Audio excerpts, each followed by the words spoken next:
You're listening to a Mamamia podcast. Mamamia acknowledges the traditional owners of land and waters that this podcast is recorded on. G'day and welcome to Mamamia Out Loud. It's what women are actually talking about on Monday, the 11th of December. I'm Mia Freedman and I'm in the driving seat today while Holly is off. And I don't even need a booster seat because we're both quite short. Who are you lot? I'm Jessie Stevens. And I'm Elfy Scott. And on the show today, do you hold grudges? Taylor Swift certainly can. She is Time's Person of the Year and she's here to settle some beef.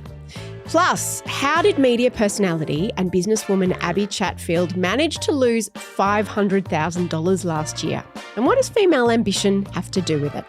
And the festive season can be exhausting. That's why this year more people are doing something called a holiday preset. And there's more to it than just avoiding Christmas parties. But first, In case you missed it, we have a new word of the year. And look, December is a big month for dictionaries. I thought it was Riz. It was Riz and it was also Matilda. Riz was the Oxford English Dictionary of the year, but Macquarie Dictionary is like, you're not the only dictionary. We have a word and we have something to say. Mm-hmm. And they've come out and said the word of the year is cosy lives. The phrase cosy lives first went viral on Twitter after someone shared a text exchange while they were trying to buy something online. And it reads, I can't go that low, sorry babe, XX, especially with the cosy lives and all that jazz. And someone's written, cosy lives? And they reply, slang for cost of living crisis. I'm personally obsessed with cosy lives. I love I've already used it. I didn't know what it was and I saw the headline and I thought, oh, it's something about cosy. Why is cosy the word of the year? And then I'm like, cosy lives. And now after having it explained to me, I've used it 4 times already this morning. It's You are so down relevant. with the kids, Mia. My God. Fabulous loser. Elfy, can you please use cosy lives in a sentence for us, please? Ooh, can't afford to go to that place for dinner tonight, you know, cosy lives and all. Oh, nice. Is that all right? Nice. Cosy Really, lives. really good. Yeah. So Christmas coming up, you know, and people are talking about how much to spend on a gift. It's like maybe we do $20 this year, cosy lives. I was just talking to someone at Mamamia in the kitchen about their upcoming wedding. Yep. They were like, I'll put think, cosy lives on the invite. she's like, I can't get that excited about planning it because, and I went, cosy Cosy lives. lives. And she went, yes, cosy lives. Wow, look at you out there Wow. dropping it in the wild. It's amazing. Yeah, I was so excited. I read something that said I'm having a mentee B because of the cosy lives, and I was like, oh, we've just nailed it. Time magazine announced that their 2023 Person of the Year is Taylor Swift. Taylor Swift is a brilliant singer-songwriter. She is a fantastic role model. If you had a young daughter, you would love her to be a Swift. What? Taylor Swift? I love her. So, as we all know by now, probably, I'm guessing based on our Instagram feeds, Taylor Swift has been named the 2023 Time Magazine Person of the Year. So, Swift is the first to feature for contribution to the arts and the first woman to be honoured twice. She was part of a group of #MeToo silence breakers back in 2017 who were given the same honour. Oh, yeah, I'd forgotten about that. she was She on was the part cover, of that because yeah. she sued that guy for $1 for groping Oh, her yeah. bum in a photo and putting, I think, his hand up her skirt. And she That's won. right. She So did. it was a symbolic amount, but she was one of those iconic women that came out. In the feature, Swift talks to journalist Sam Lansky about her accomplishments as an artist, her business empire worth, which is by some estimates over $1 billion, her influences and times of scrutiny. So part of this interview is I loved it. it's a fascinating interview. Did you It's like really it? Are you a good. Swiftie? I'm not a Swiftie, but I No. do like reading a profile like So that. you liked the profile? Yeah, why not? So Sam Lansky, fun fact, was the journalist who wrote Britney Spears' biography. oh. He's very good. It was a really well-written Interesting. profile. Okay. There you go. Swift also talks in the Time interview of career death, hiding away, getting cancelled within an inch of my life and sanity, and having my life's work taken away by someone who hates me. So she mentions Kim Kardashian explicitly by name, but she does not mention Kanye, although it is very clear that she is making reference to that drama. So while the situation does sound appalling in the way that she's drawn it out here, why is Swift serving years-old shade to Kanye and Kardashian now? I love it. I love that this is the first interview she's done in such a long time and she has revealed herself as someone who holds a grudge. I read this great column in The Guardian and the writer says, it does a soul good to see this streak in someone so famous. And I agree. It just made me feel warm and fuzzy that I was like, you're like me in that, well, I guess you're slightly more successful and slightly more rich, but you'll always be a bit petty. And I like that she still, despite all of this success, can go back to that moment. And I know that whether it's a notes app in her phone, she's got Kim Kardashian's name in her freezer, right? Where she's just like, I will never forgive you. And I will defend that because I think it's energizing.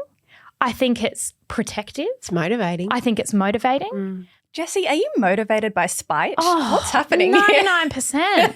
I have a defense for why I'm so good at holding grudges. And I'm like, it's because I have a really good memory. I have such a good memory that I never forget. So I'm like, there are people who crossed me 6 years ago, 7 years ago. And I'm like, I don't need it in my phone. It's all up here. See, I love that you've got a good memory for grudges because you can also remember the ones that I'm meant to hold. I'm really good at the mental load of other people's grudges. You remind everyone. So I was really surprised that she spoke about it because, I mean, she was named Times Person of the Year because she's been the main character of the world this year. She really has. And there's always commentary around who is the Time Person of the Year. And then there's always some debate and everyone's like, Taylor Swift, it should have been meh. Yeah. Exactly. And some people say it should have been journalists in Gaza and some people say it should have been Sam Altman, who is the CEO of a big AI company. And there's all of this debate about who it should and shouldn't be. It's like a macro version of Australian of the Year, you know.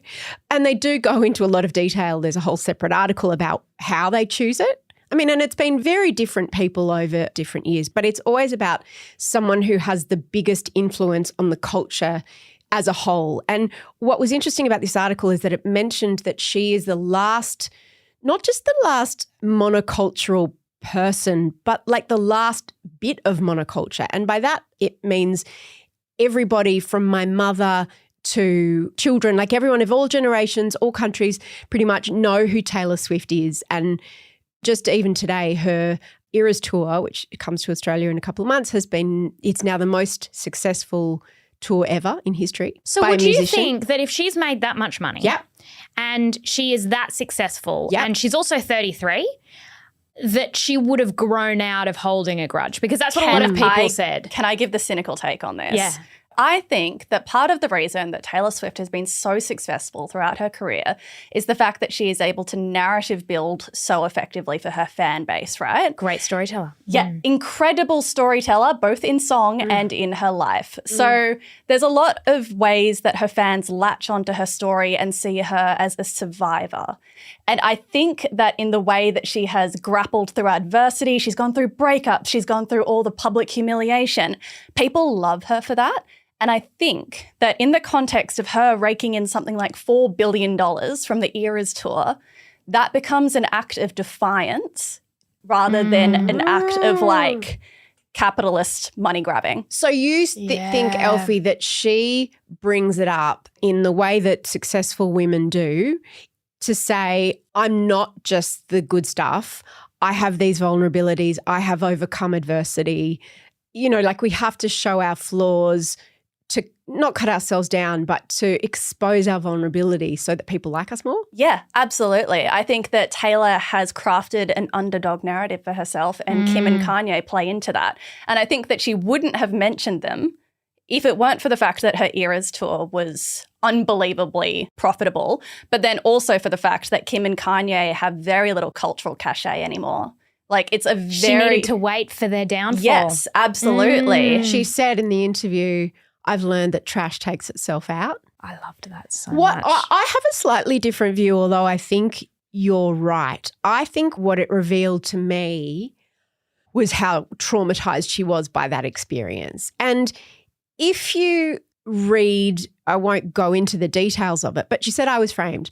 A recording of a phone call that I was part of was edited to make a narrative that made Kim and Kanye look great and made me look like a liar and disingenuous and really besmirched, which is one of my favourite words, her character. she was cancelled. Like, she really was. And it's easy for people to say, and they do, and the interviewer does as well, which I love. He says, I didn't kind of know how to say to her during the interview, you weren't really cancelled and look at you now, Things ended right? up quite Exactly. well. Yeah. But the point is that that's really easy with the wisdom of hindsight. She was. Like, she actually was. Cancellations, some are permanent, some are not. Some are just happened by degrees. But when you are in it, the feeling of it, no matter what ends up happening afterwards, can't be undone. And the trauma of that, especially, and in not all cases, but in this case, it was based on a lie. It was based on a manufactured lie by her So she still enemies. feels angry about it because it was never fully resolved. And the underdog thing I think is interesting because we all, regardless of our circumstances, we all feel like underdogs and we love telling ourselves that story. So true. That we look back at a point and if there is a grudge or we felt hard done by, that's when our values were crystallized and when we learned who we are. And that's why I think our grudges, not that you would act on them necessarily, but you'll always remember them. But I love that trash will take itself. It'll all sort itself out. You don't have to meddle, but you mustn't forget. Mia, do you hold grudges at all? I try, but I forget really quickly. So at the time, I can get obsessed and feel devastated and really fixate on how I've been crossed by this person. But then I just sort of forget and I'm like, was it that bad really? And it's interestingly the people around me who will often remind me and they will hold them on my behalf, which is really convenient. I am absolutely the same. I do not remember anything. I have what I like to call dog brain, where I exist exclusively in the present. Okay, I'm keeping a notes app. I'm going to have Mia's nemesis, Elfie's nemesis, and you're not even going to know who they are because I'm just going to be chronically online and be like, this person has crossed Elfie and I shan't stand for it. Yeah. And next time they try and ask you a favour, I'm going to pop in and go, Elfie, this is an enemy. That's really appreciated. Thank you, Jessie. Karma is my boyfriend. Karma is a god. Karma is the breeze in my hair on the weekend. Mamamia out loud. If you read the headline, Abbie Chatfield lost $500,000, you might feel sorry for her. Well, it's a bit careless. Yeah, exactly. Where'd you put it? Yeah. Where'd you put it? In a desperate bid for clicks, you might even see that figure, the $500,000, plastered alongside the word addiction, which very purposefully conjures up an image in your head. The addiction is not what you think it is. I remember Chatfield posting in May of this year a series of shots from a Stella magazine cover shoot. Do you guys remember this? I do, yes. Yeah, it was really, there were these really glamorous photos and then all the captions that she wrote were juxtaposing how beautiful it all looked to what it was like on set. And she said that she kept having to leave to have a cry. Her mental health was the worst it had been in years due to work stress. And she said she felt ungrateful and sort of like a diva. And I found this to be the most interesting part. She said, a lot of you will say, have a break. But my commitments don't allow me a break. I'm on the verge of tears at all times. If one thing goes wrong, the floodgates open.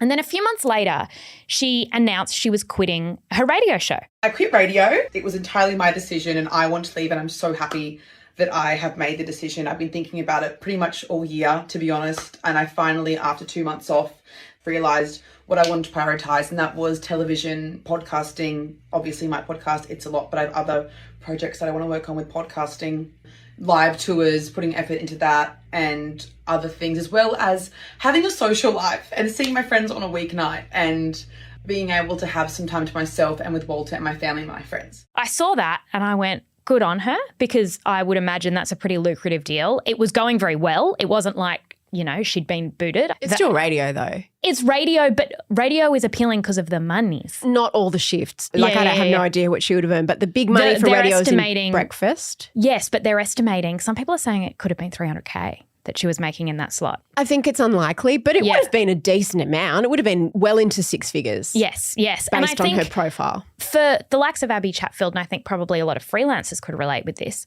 is that you go from a point of having to say yes to everything because the jobs are scarce to then having to turn away quite big offerings. I think everyone who works for themselves has that moment where they have to go, oh, hang on, what am I sacrificing here? And look, I was really interested in how it was reported. Here's an article that I read today and how they framed it. They said, the former Bachelor star, blah, blah, blah, one of the most in-demand celebrities, has been ditching various work commitments. Now it has been revealed that Abbie's decision to scale back on several career ventures may have cost her more than $500,000. The first signs of trouble for Abbie began in December. Amid her career turmoil, Abbie checked into a luxury health retreat. But all of this is true. Like, you're saying it as if it's not true. It's but not. But it is true, because she was the one that was posting, I'm so stressed, I'm addicted, I'm this, But the word ditch I'm not coping. is loaded. The word ditch you're is being loaded. petty. No, I'm not. The first signs of trouble, I don't think, like, all her commitments she essentially fulfilled, and then she just decided to What's your wind back. beef? What's your beef? My beef is that you can't win, because if you get completely burnt out like she did, and you turn up to the jobs that you're employed to do and you're not doing a good job and you're in a terrible mood and you're not nice to the people around you, you're a diva, and that's absolutely unacceptable. That's unprofessional. It's unprofessional, but then if you start going, I'm actually going to draw some boundaries here and decide which jobs I can and can't do, they frame you as though you've had some sort of mental breakdown. But Jessie, she said she had. She said that she got incredibly burnt out, but this is the healthiest thing she's done. Well, according to some, but maybe. To me, what's interesting is the overtone that it is almost selfish to walk away from that amount of money. I find it bizarre. Very privileged. And Elfy, have you walked away from too much money in your career? have you ever misplaced hundreds of thousands of dollars? I wish I had the ability to walk away from $500,000. I was saying before that if I had turned down $500,000, I would be minus $450,000. I would be deeply in debt. And I think that's why the structure of the headline is to make us all hate her, is to go oh, must be nice. The suggestion is as well, if work is on the table, then it is your obligation to take it. And if you don't take it, it's countercultural. Yeah. And I even saw, like, the way they were talking about it going, oh, she's decided to really prioritise her personal life, as if, like, what a ridiculous thing to do.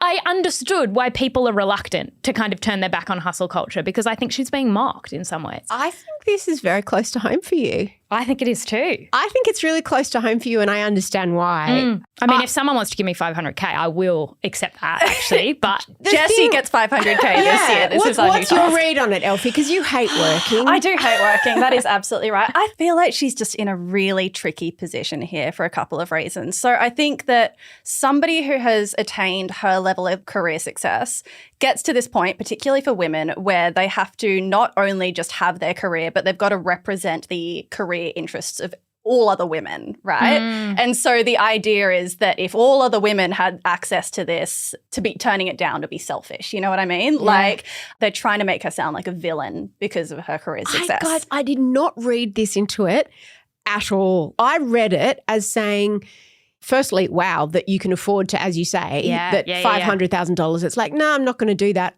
I found it really interesting. I found it really symbolic of what Elfy stands for, which is anti-hustle culture. I saw it as being held up as a really courageous is the wrong thing, but like not being critical of it at all. I think it's funny, though, to almost suggest that it's anti-hustle culture. Like, and there are a lot of people listening who might be in this situation where there are only so many days in the week, right? And if you've got a small business, or if you are trying to get more casual shifts and you just take and take and take, you need the money because Cozzy lives. Cozzy lives. Like, I can understand how you get yourself into quite a rut of just having to chase and chase. And let's be real about what Abbie Chatfield's done. She's still hustling. Like, I still look at her job and go, I don't know she is how you're still sleeping. presenting on The Masked Singer. She has F-Boy Island and she has her podcast. And she has her podcast. It's not like she's wild stepping amount of back. work. She's still doing an enormous amount of work, and yet to turn away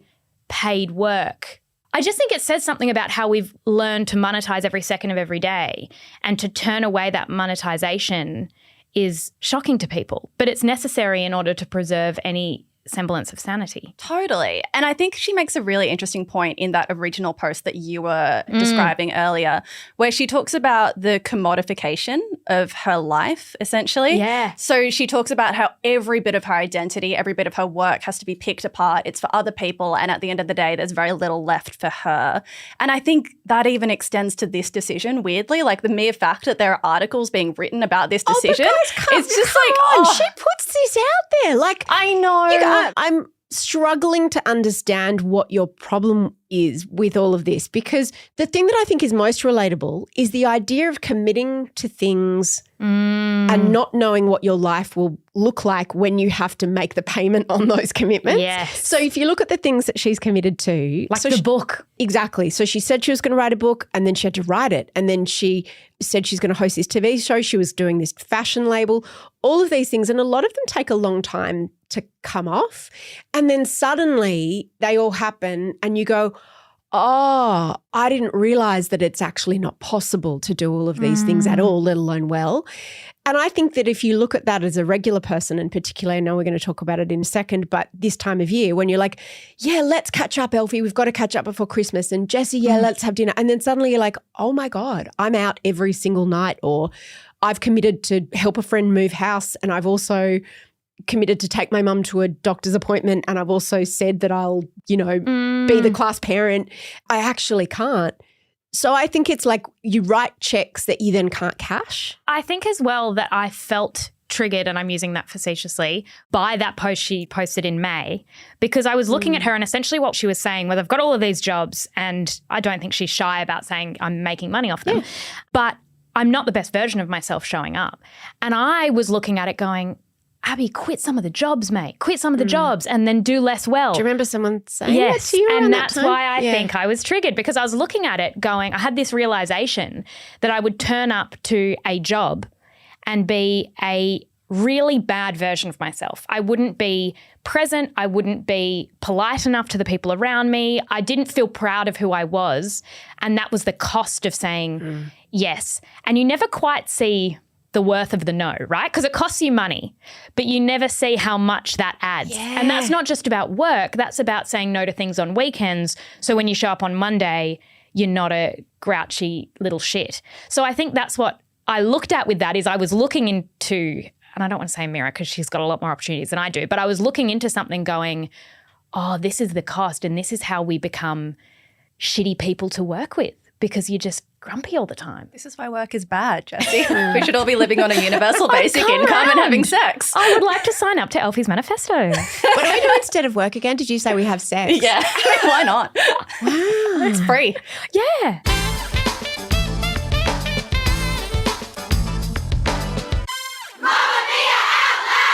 If you want to make Out Loud part of your routine 5 days a week, we release segments on Tuesdays and Thursdays just for Mamamia subscribers. To get full access, follow the link in the show notes, and a big thank you to all our current subscribers.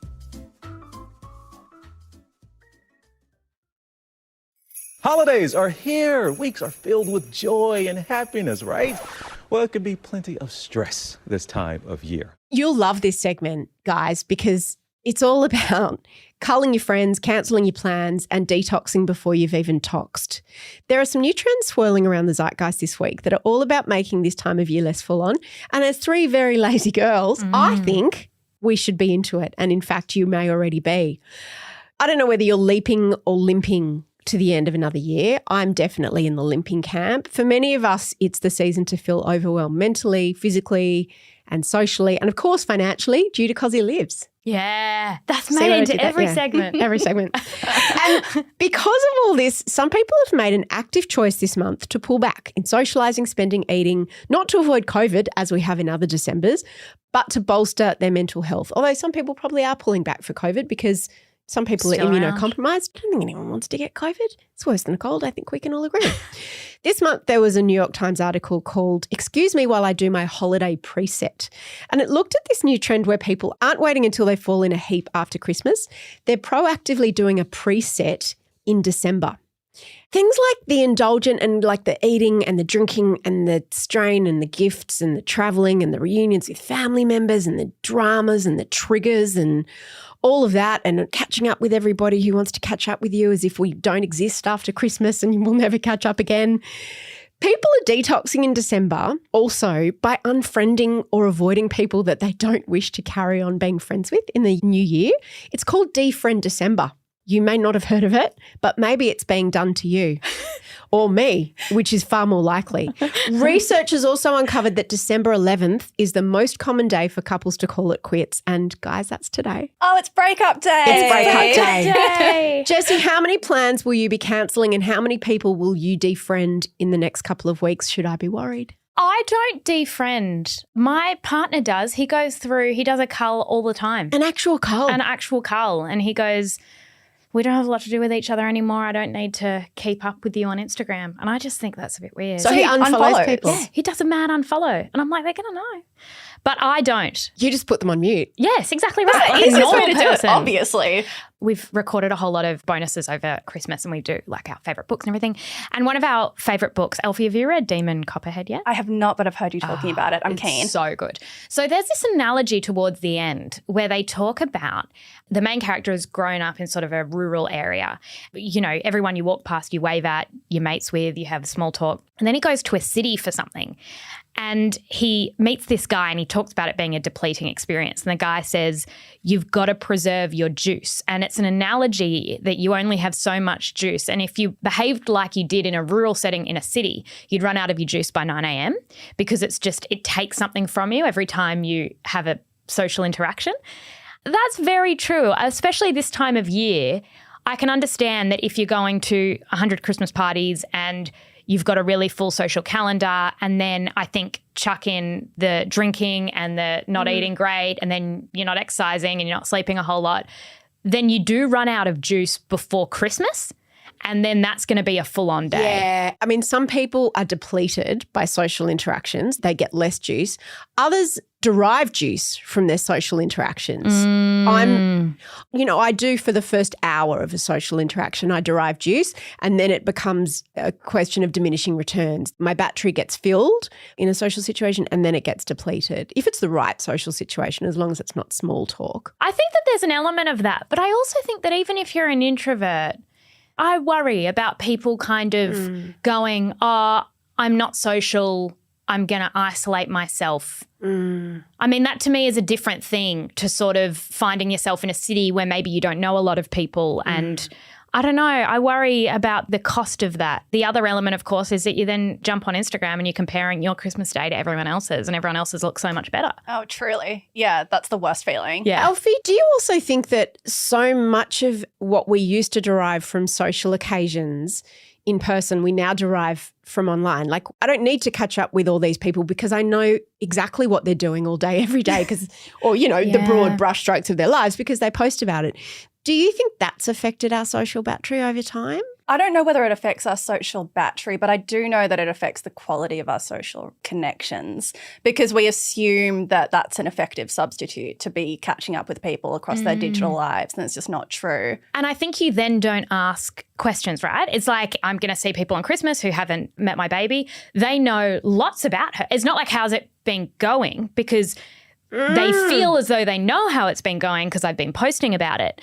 So it can seem like a shortcut, whereas in reality, I think we then miss out on really important conversations that would be a lot more honest than what we see. Yeah, on the totally. internet. When I was reading this holiday preset thing, I mean, it's dripping with a certain level of very funny privilege in terms of a lot of people are talking about going to retreats and kind of, all of that's ridiculous. Doing lavender eye masks. Yes. Yeah. But I also kept thinking about the people who for this month, it's the opposite. It feels like everyone's at a Christmas party, everyone's at a lunch, everyone's at a family Christmas, and you might not have anywhere to be. And I think that that's actually a lot of people as well. So we can get a bit tongue-in-cheek. There was a really funny article in the Sydney Morning Herald about too many Christmas parties, and it was talking about the gym Christmas party.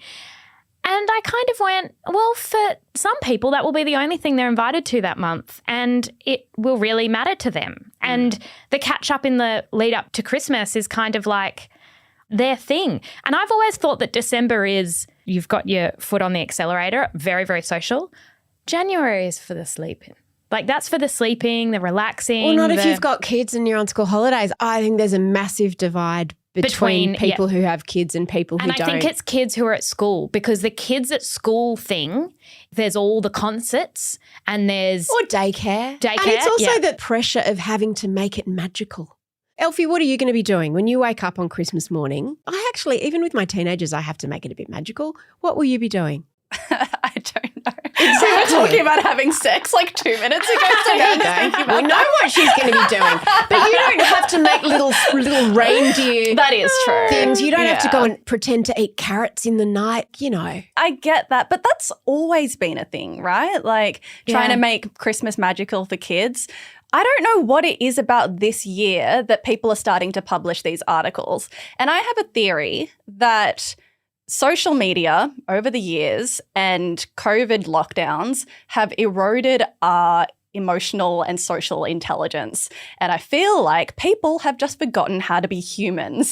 So somebody writing a column about complaining about Christmas parties, just don't go to them. If you don't want to go to them, you can just not go to them. Like, I don't understand why this is an issue this year. Our social batteries seem to have really, like, we've not quite worked up the stamina again. Mine hasn't. No. Mine is shot to shit, my social battery. Like, wow, I've got too many friends. Yes, exactly. You're not top of my I feel sorry for you list. Yeah. I'm not invited to any Christmas parties except for the office one, which I'll go to. You had to semi-organise that as the boss? No, I didn't. I don't like parties.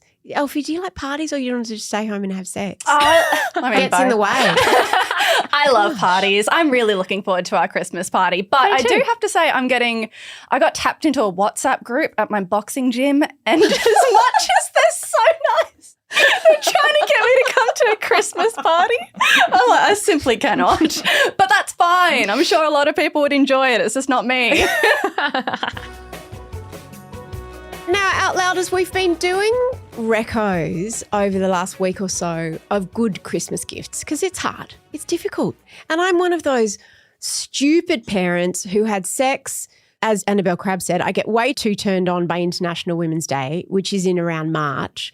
And it means that I've got a December baby. And sorry, Lord knows have we not got enough to organise. That must have been what aroused Claire as well. Exactly. Claire was aroused by International Women's Day. Yeah. All of these parents of December babies, and also shout out to all the December babies. God, it's hard to get anyone to give a shit about your birthday in December. And I mean, I'm sure we say it every year, but don't you dare do the Christmas present and the birthday present. The double, Jessie Stevens. Dare. Yeah. Anne Stevens gets a bit randy around International Women's Day. She does, because she had twins. She got very randy. Very. If you know someone who's a December baby, you're not conflating the presents. The present that Elfy is about to recommend, I'll have that for my birthday. And also Christmas. And also, actually, Christmas as well. Okay, so this is a present which I feel like is a little bit of a cheat, but I enjoy it for that reason. Yeah. So this is a Mecca facial and or any of the other Mecca services. So Mecca, beautiful makeup store, beauty products. They also have a bunch of services, including facials, hair services, fragrance services, and makeup. And I know that I'm making this sound like an advertisement, but I'm not I'm not getting paid for this. I just really like them. And so my idea for Christmas presents this year is to spend $70 on buying somebody a facial, and then they get to pick up $70 in product on the way out, because all of the services are redeemable in products. I knew that they did that with makeup, but I didn't know they did it with a facial. Yes. How special is that? So you kind of get a 2-for-1, and somebody thinks they've gotten a very good gift where they've only gotten quite a cheap one.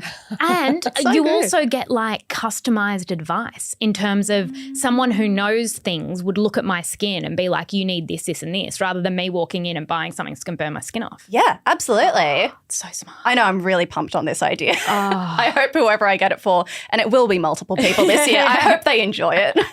Oh, I love that. Do you know, it's funny, Jessie, because I've got a gift for you that I got ages ago. Oh, my goodness. And I was wrapping gifts yesterday because my daughter's birthday today, and I was like, should I give it to her for her birthday or Christmas? Oh, because and you've then got to I get was me like, two. Yeah. I'm not going to get you a birthday present. Oh, why not? Well, because you don't get me one. So I think I'll just give it to you for Christmas. You know, speaking of Christmas presents, you got me one of the best Christmas presents I've ever had. Oh, my God. What was it? A Kindle. Oh, yeah. Oh, that's a Great. great I thought Christmas I wasn't present. a Kindle person. Next minute, every Yeah. time I travel and I can't fit my 8 books in my bag, yeah. I'm like, Mia nailed it with my Kindle. Quite Yeah. life-changing. Yeah, Excellent present. actually, I'm going to recommend a Kindle. Do you It's a know great why? gift. Because wait till they're on sale. Because what you do, Cosy Lives, it means that when you hear about a book, like we've been talking about Damon Copperfield, Head, Right, whatever it's called, that book.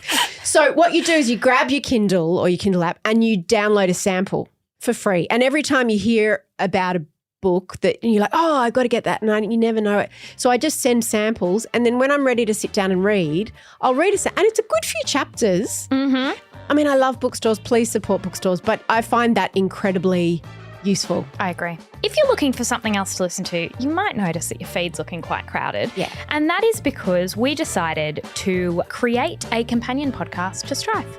Strife, of course, is a binge television show that is based on Mia's memoir. And what we did was Mia, myself, and Sarah Scheller, who is the writer and showrunner, we asked her what that means. That's one of the first questions. Sat down and we went episode by episode. We did what was based on true events. We did inside the writer's room, on set, the plots that didn't quite make it.